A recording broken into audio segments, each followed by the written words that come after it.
Olá, este é o Visões do Jornalismo, um programa do mestrado profissional em jornalismo do FIAM-FAAM, Centro Universitário. Todos os meses, nós recebemos acadêmicos e profissionais da área para falar sobre aspectos importantes do jornalismo brasileiro. O programa de hoje vai debater a liberdade de expressão e a liberdade de imprensa. Para isso, recebemos a jornalista Marina Atoj, gerente executiva da Abraja, Associação Brasileira de Jornalismo Investigativo, e Cristina Costa, professora titular na Escola de Comunicações e Artes da Universidade de São Paulo. Muito obrigada pela presença no programa de hoje, Marina e Cristina. Eu que agradeço o convite. Vamos começar por uma diferença importante. A gente disse que o programa vai debater liberdade de expressão e liberdade de imprensa. Quais as diferenças entre elas, em que pontos elas se aproximam? Bom, geralmente quando se fala em liberdade de expressão, na verdade as pessoas estão pensando em liberdade de imprensa. Porque a liberdade de imprensa, ela é considerada um aspecto basilar da democracia. Quer dizer, a mídia, o jornalismo, é aonde a realidade é interpretada para os leitores, para os ouvintes, para os espectadores. Então, a liberdade de imprensa, ela significa a possibilidade do cidadão comum alcançar aquilo que está acontecendo ao seu redor. Então, não há dúvida em relação à importância da liberdade de imprensa e como ela assegura o conhecimento que nós temos da realidade. A liberdade de expressão, ela vai além. A liberdade de expressão envolve a arte, envolve a crítica, envolve o que nós temos hoje, quer dizer, uma comunicação que é de muitos para muitos, né? Então, aí as pessoas têm muito mais dificuldade. Por quê? Porque a liberdade de expressão implica na crítica, implica na denúncia, implica numa comunicação mais sensível, porque nem sempre é a notícia, a interpretação da realidade, mas é principalmente o modo de pensar do autor, seja o autor de um livro, seja o autor de um filme, né? Então, é muito mais uma comunicação intersubjetiva, é muito opinativa, ao contrário do jornalismo, que pressupõe uma objetividade, a expressão artística, ela pressupõe uma subjetividade. Então, as pessoas têm muito mais dificuldade de lidar com a liberdade de expressão, que pressupõe a subjetividade, a crítica, a sensibilidade. É assim que eu vejo. Eu vejo a liberdade de imprensa como uma vertente, um viés, né, da liberdade de expressão. Ela é uma forma da liberdade de realizar ou de colocar em prática a liberdade de expressão. Mas é a mesma coisa. A liberdade de expressão é um todo, é um conjunto muito mais amplo que vai de críticas ou mesmo disso que estamos fazendo, de uma conversa, de emitir opiniões sobre um assunto específico ou não, enfim, uma conversa qualquer. E a liberdade de imprensa já tem essa questão mais profissional ou mais quadrada, mais limitada nesse sentido, né? Mais estrita. Eu acho que estão na mesma... Eu acho interessante pensar como é que surgiu a ideia da liberdade de expressão, que surgiu na Revolução Francesa. Então, o que significava a liberdade de expressão? Significava que o cidadão comum podia ir numa praça pública falar mal do rei, sem ir para a guilhotina. Quer dizer, não era ainda o jornalismo profissional como a gente entende hoje, né? É a ideia de que você pode denunciar, você pode criticar, você pode se expor, né? Então, eu acho que a liberdade de expressão, como a Marina falou, é mais abrangente, né? E os limites dessas nossas liberdades, né? Tanto como jornalista, trabalhando na imprensa, quanto nosso indivíduo de expressão. Até onde a gente pode ir ao expressar nossas opiniões, ao fazermos nossas críticas. Quais os limites? Eu acho que limites da liberdade de expressão é sempre uma coisa muito primeiro dá aquele frio na espinha, né? Ter os limites da liberdade de expressão, você já eventualmente já associa a censura quase imediatamente para muitas pessoas.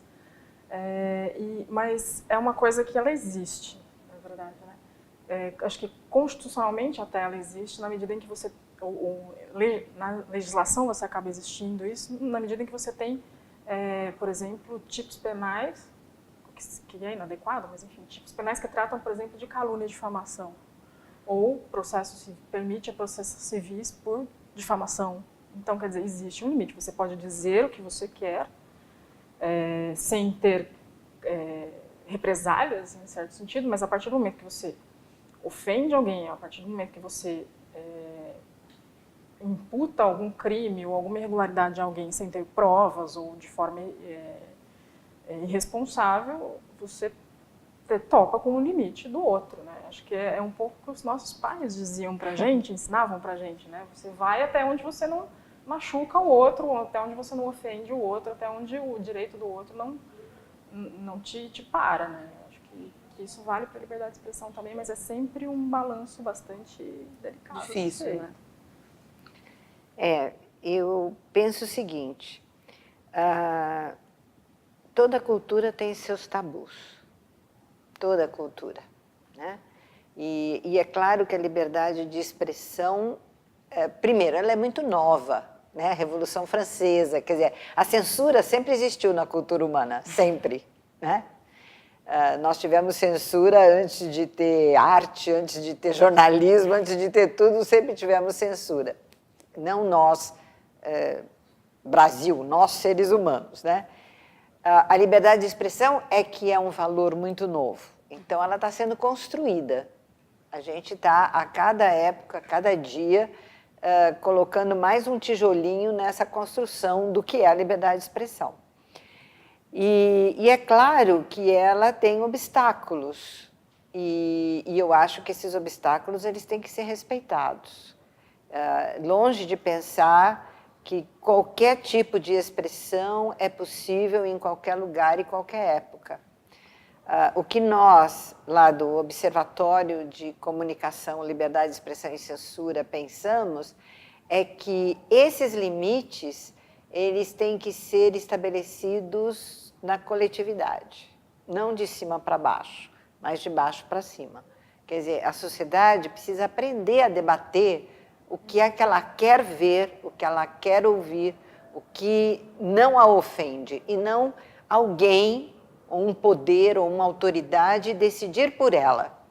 Quer dizer, o que nós somos... Por quê? Porque se a gente delega esse direito que nós temos de ver, de ouvir, de ler, se a gente delega a uma terceira pessoa, aquela pessoa vai acabar usando aquele poder em seu próprio interesse e não representando a coletividade. Então, eu acho que está na hora da gente começar a debater esses limites, né? Eles não são dados. Não, e eles são históricos, né? Por exemplo, nós que estudamos o arquivo Miroel Silveira, que foi a censura prévia ao teatro de 1930 a 1970, a palavra mais censurada era a palavra amante, que era cortada de tudo quanto era a peça. Quer dizer, uma palavra que hoje a gente quer dizer, completamente démodé, né? Então é importante também entender que os limites são históricos, né? Eles têm que ser revistos. As palavras, os sons, as imagens, elas se banalizam, né? Então aquilo que ofende num momento, depois não ofende mais, né? Essa questão de que um poder não deve ter, né, a capacidade, enfim, o monopólio sobre a decisão do que é ou não um limite da liberdade de expressão me lembra muito um levantamento que a Abrage tem, que é sistemático, é Ctrl+X. É um banco de dados que a gente reúne pedidos judiciais de retirada de conteúdo da internet. Então são pessoas, e a gente se foca em políticos, né, pessoas politicamente expostas e, enfim, pessoas de interesse em empresas. E é muito louco que empresas, políticos e tal, movimentem a justiça, acionem a justiça ou o judiciário para pedir a retirada de um conteúdo que já está na internet. E às vezes pedem retirada de buscas, né? Então, Você entra na questão, às vezes, do direito do esquecimento, às vezes, que é até uma questão, né, com essa limitação que é histórica, né, os limites são históricos.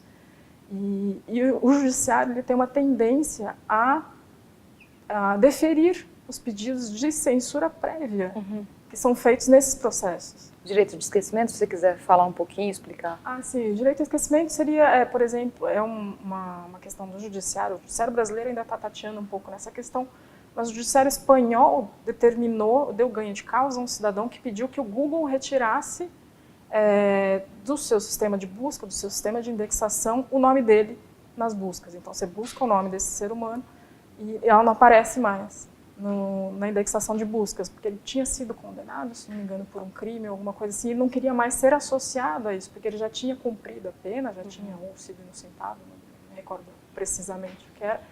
Então, ele não queria mais ter o nome dele associado numa busca àquele fato. E a justiça, então, tende a aceitar pedidos assim. E a justiça brasileira aqui tem tendido a aceitar, assim, principalmente em sede liminar, assim, temporária, né, essas decisões que não são de mérito, de olhar e falar assim, não, o político X se sentiu ofendido por uma reportagem ou por uma postagem numa rede social, bom, deve estar certo, então tira, porque o perigo mora, porque o risco de manter isso online é muito grande e tal. O balanço com o direito da sociedade de ser informado sobre... Acaba perdendo, na maior parte dos casos, ou uma porcentagem muito significativa disso. Isso é bem preocupante, é um poder de fato influindo numa escolha, né? Então, e nisso caem reportagens dizendo, principalmente período eleitoral, levantando o histórico, a vida pregressa do político em questão, então ele já foi condenado por improbidade administrativa. Ele se sentiu ofendido com aquela reportagem, que designa fatos, então o juiz vai lá e determina a retirada do conteúdo. Biografias também, não é? Tem caído... As biografias, assim. Como teve uma decisão do Supremo Tribunal Federal que assentou a questão de que não precisam ser previamente autorizadas, então, de forma que a retirada de circulação delas iria em contrário a essa decisão, eu acho que elas já estão um pouco mais resguardadas, mas não descarto algum juiz de primeira instância de piso deferir algum tipo de pedido desses. Adotar uma... Não é raro contrariarem jurisprudências. Enfim, a própria ADI que derrubou a lei de imprensa é contrariada à torta e direito, muitas vezes pelo próprio Supremo. Né? Então, reflete bem isso que a professora estava contando, essa decisão ainda, essa definição do que deve, o que não deve, é uma discussão contínua. E é interessante porque esse direito ao esquecimento, ele surgiu por pessoas de uma posição social inferior que tiveram erros, crimes, né? E que pagaram a sua pena e, enfim, querem recomeçar a vida e acabam tendo dificuldade de se inserir no mercado de trabalho, porque as pessoas hoje vão buscar nas redes sociais quem foi aquela pessoa, o que ela pensa, o que ela faz, né? Onde é que ela vive. E essas pessoas têm tido muita dificuldade, porque hoje em dia toda essa documentação dos processos está online, né? E essas pessoas estão tendo muita dificuldade em recomeçar a vida. Então, a iniciativa, por exemplo, em países como a França, é justamente de garantir aquele que cumpriu uma pena de poder recomeçar. Mas, na verdade, o que acontece é que quem tem buscado isso não é esse cidadão comum que quer recomeçar a vida, né? São as autoridades que querem polir a sua imagem. Outra coisa que é muito interessante é que a gente combate mais a lembrança, né? Quando nós somos um país de muito esquecimento, né? Então, quer dizer, eu acho que a gente precisa primeiro regar o direito à lembrança, né? Para depois poder falar em direito ao esquecimento. A Marina estava falando de pesquisas que a Abrage faz. A associação é muito mais do que um órgão representativo de jornalistas. Ela também faz cartilhas, tem um viés de representação pública, né, de uma parte importante da imprensa. Uma cartilha que a Abrage fez aborda as redes sociais e o trabalho do jornalista, né? Como o jornalista pode combater o assédio que sofre nas redes sociais, e há também agora uma discussão sobre a liberdade de expressão do jornalista nas suas redes, né? Até que ponto ele pode, segundo a sua empresa contratante, divulgar certas opiniões, o que ele não deve expor. E isso, é claro, gera também uma autocensura do jornalista no controle da sua liberdade de expressão nas redes. O que a cartilha da Abrage recomenda? Quais os problemas que as redes sociais agora representam para o trabalho cotidiano do jornalista e também para os seus direitos individuais? A cartilha que a Abrage fez veio num contexto assim, de observarmos que, com a proximidade do período eleitoral, enfim, na verdade, desde o último período anterior a este, de que havia muito ataque a jornalistas por meio das redes sociais. Exposição de jornalistas de forma indevida, usando dados deles, das redes sociais, mas de uma forma distorcida, enfim. Muito louco, né? Jornalistas sendo vítimas de fake news. E que isso estava gerando um problema na liberdade de expressão deles e no exercício deles da liberdade de imprensa. Então a cartilha veio nesse sentido para tentar dar uma orientada nesse sentido.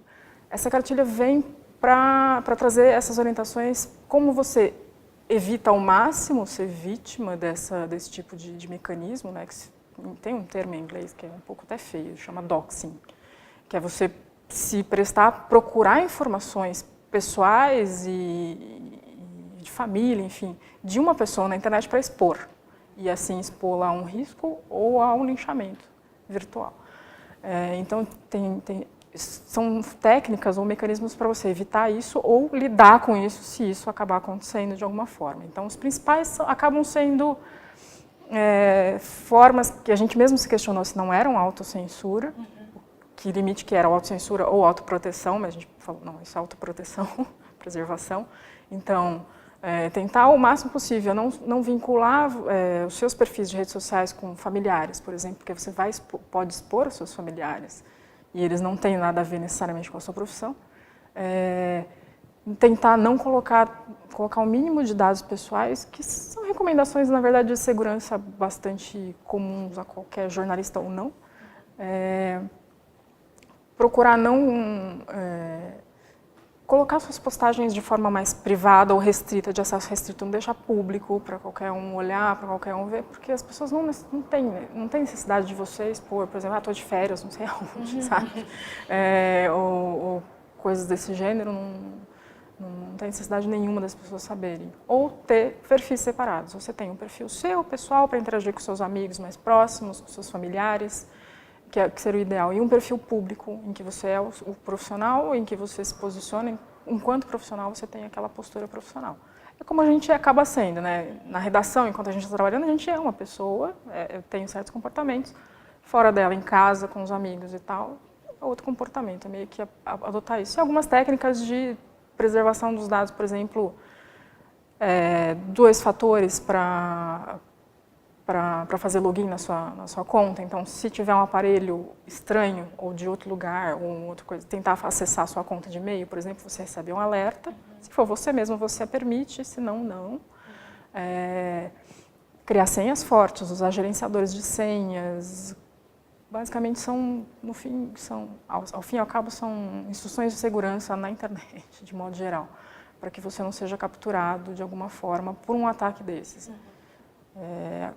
Isso se provou muito pertinente no sentido assim, em 2018, até o final da campanha eleitoral, a Abrage contabilizou mais de 60, 70 casos de assédio virtual a jornalistas por terem publicado, em represália a terem publicado reportagens, assinado reportagens que eram desfavoráveis, não por serem desfavoráveis intencionalmente, mas porque mostravam fatos desfavoráveis a um candidato, né, ao candidato que acabou sendo eleito, ao Bolsonaro. Então, você tinha hordas de apoiadores, de eleitores deles, que assim, comentários nas redes sociais dos jornalistas, invasão de contas de WhatsApp de jornalistas e aí compromete-se o sigilo da fonte. E exposição de coisas assim, o sujeito está com a foto de perfil no fundo vermelho, comunista. Entendeu? Ou tem uma estrela qualquer, um desenho de estrela perto do cara numa foto que está publicada petista. Por isso que publicou a matéria tal, e toma ataque no cara. E aí isso gerou nos jornalistas medo. A gente foi procurada por muitas pessoas, eu não sei o que fazer, com medo, e com uma coisa de não querer assinar matéria mais, de não querer cobrir tal coisa, porque pode sobrar para mim. E, então você gera autocensura, você gera um problema para a liberdade de imprensa e para a própria liberdade de expressão em si. O trabalho do Observatório, a professora Cristina já citou, nos mostra como é importante voltar ao passado, rememorar as outras censuras institucionais, inclusive as que já tivemos, para preservar, para lutar pela liberdade de expressão e de imprensa hoje. Como é que esse movimento, professor, como olhar para o passado ajuda nesse cenário?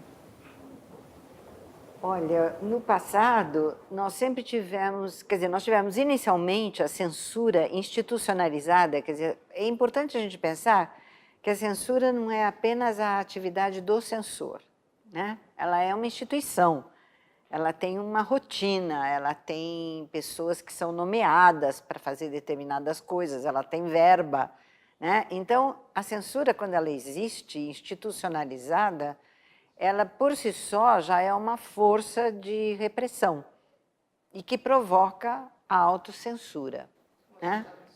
Exatamente. E quem inventou isso, na verdade, foi a Igreja Católica, na Inquisição, etc., que criou a Real Mesa Censória, né? E que tinha a colaboração das monarquias, etc. Depois, com a República se apropria disso, principalmente em épocas ditatoriais, mas não só, né? Em criar esse órgão que deve controlar e fiscalizar a produção simbólica da sociedade. E realmente, a primeira metade do século XX foi um período de grandes ditaduras no mundo todo, né? Ditaduras de direita, ditaduras de esquerda, e todas elas lançaram mão de órgãos muito eficientes de controle da informação e de controle da produção simbólica. Isso foi terminando ao longo da segunda metade do século XX, depois da Segunda Guerra Mundial, com o fim da Guerra Fria, com o fim da União Soviética, com o aparecimento da comunicação em rede, né? Então, hoje, o que nós temos? Nós temos uma censura diferente, que não é uma censura institucionalizada. É uma censura indireta, plural. Nós temos a censura econômica. Então, por exemplo, as leis de incentivo acabam permitindo que os departamentos de marketing das empresas decidam o que vai ser produzido, o que vai ser levado ao palco, etc. Nós temos a censura etária, né? A classificação indicativa é uma forma de censura da atualidade, indireta, né? Em que a gente decide o que é violência. A gente não, né? Quer dizer, os órgãos decidem o que é violência, o que é moralidade, etc. Nós temos a censura judicial, que a gente chama de censura togada, em que uma pessoa vai lá e não deixa de ser censura prévia, como você falou da biografia. Quer dizer, eu faço uma biografia e um herdeiro tira do mercado um livro, ou uma peça, ou um filme, porque julga que aquilo denigre a imagem do seu parente, né? É prévia, porque a gente só pode medir o prejuízo que uma obra causa depois que ela é lida ou vista. Se ela não é lida e não é vista, a gente não pode saber. Então, hoje nós convivemos com várias iniciativas sensórias que precisam ser estudadas caso a caso para a gente saber. Isso sem contar a censura dentro das empresas e das instituições, que também são uma forma de censura. Quer dizer, a gente está vivendo uma época de desemprego, de precariedade do emprego. Então, o profissional de comunicação, né, ele se vê sempre coagido a ir numa determinada linha se quiser manter o seu posto, o seu emprego, o seu salário, etc. Então, hoje, nós não estamos vivendo uma época sem censura. Nós estamos vivendo uma época de uma censura indireta, extremamente forte e, às vezes, violenta, né? Então, eu acho que nunca foi tão importante defender a liberdade de expressão, porque quando a gente caça o direito de expressão do outro, a gente está caçando o direito da sociedade tomar contato com determinadas formas de pensamento e com determinados fatos e com determinados debates. E eu acho que é sempre mais importante a gente saber o que o outro pensa. Nós somos uma sociedade diversificada. O ideal de uma nação homogênea e de consenso é uma fantasia, é um mito, né? Então, vamos viver a nossa realidade, que é o debate, que é o conflito, que é a divergência, né? Eu acho que essa é a graça da vida social. É a gente estar aqui, ela com uma formação, eu com outra, trabalhos diferentes, mas que a gente possa fazer uma troca. Ela sai com alguma coisa, você com outra, eu com outra, e assim por diante. Eu acho que essa é o sabor da diversidade. Bem, aí tem outro sensor, que é o tempo. E o nosso chegou ao fim, mas agradeço muitíssimo a presença, o debate, a conversa. Acho que é um tema bastante importante, que talvez a gente tenha deixado um pouco de discutir, achando que ela... que acabou, né? Acabou, que isso é dado. Garantido. Né? E não é, né? Como o professor disse, é um tijolinho que a gente constrói todo dia. Alguém quer arrancar, como a Brage mostra, e a gente precisa defender que esse tijolinho fique lá e que a gente coloque mais um. Então, acho que debates assim contribuem, né, para que a gente continue a entender que a liberdade de expressão e a liberdade de imprensa é uma conquista que tem que ser garantida todo dia. Muito obrigada, agradeço muito a participação. Eu que agradeço. Eu que agradeço a oportunidade. E você, muito obrigada pela audiência e até o nosso próximo programa.